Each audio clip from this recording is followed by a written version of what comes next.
সবাই কেমন আছো? তো দেখো বৃষ্টিতে হচ্ছে ঝিরঝির করে, আর সোনাই তো খেতে চাইছিল লুচি, এর জন্য দোকান থেকে 500 ময়দা নিয়ে আসলাম আর ছোলার ডাল আগেই এনে রেখে দিয়েছিলাম। তো ও অনেকদিন ধরেই বলছিল, কিন্তু এত গরম ছিল যার জন্য বানিয়েছিলাম না। বলেছিলাম ঠান্ডা ঠান্ডা একটু পড়ুক, বৃষ্টি নামুক, তারপরে বানিয়ে দেবো। আর দেখো ওর দিদানকেও ফোন করেছিল আসার জন্য। দিদান তো একা একা বাড়িতে রান্না করে খাবে না এই সমস্ত জিনিস, আমরা গেলে পরে একটু খাওয়া হয়, তাছাড়া একা একা খাবে না। আর আমি হচ্ছে মা লেচি করে দিয়েছে, তারপরে আমি জেলে দিচ্ছিলাম। আর দেখো কতগুলো ভাজা হয়ে গেছে লুচি।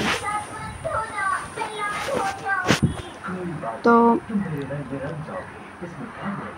এত পরিমাণে খুব যে পরিমাণে বৃষ্টি তাও নয়, ঝিরঝির করে সারাদিনই আজকে পড়েছে বৃষ্টি।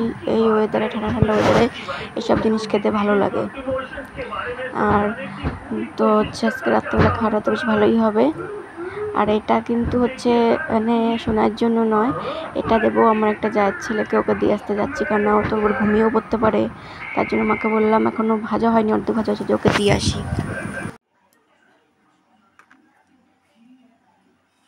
সুন্দর ফুলেছিল, দেখো খুব সুন্দর ফুলেছিল। আর ডালও এই যে হয়ে গেছিলো, ওকে তো দিয়ে আসলামই, দেখলে তো। আর দেখো আমার সোনা বাবাকে দিয়ে দিয়েছি খেতে, আর আমরাও তো বসে পড়েছি। আর দেখো খাওয়া বাদে টিভির দিকে তাকিয়ে রয়েছে।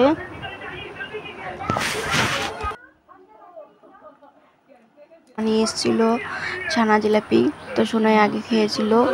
আর হচ্ছে মা আবার কটা ভাত খেলো, ভাত খেয়ে এবার মুখে লাগিয়ে নিয়েছো, মুখে তো লাগিয়ে নিয়েছো খেতে গিয়ে। দেখো আমার মা যাই খায় তাতে মুখে লাগিয়ে নেয়।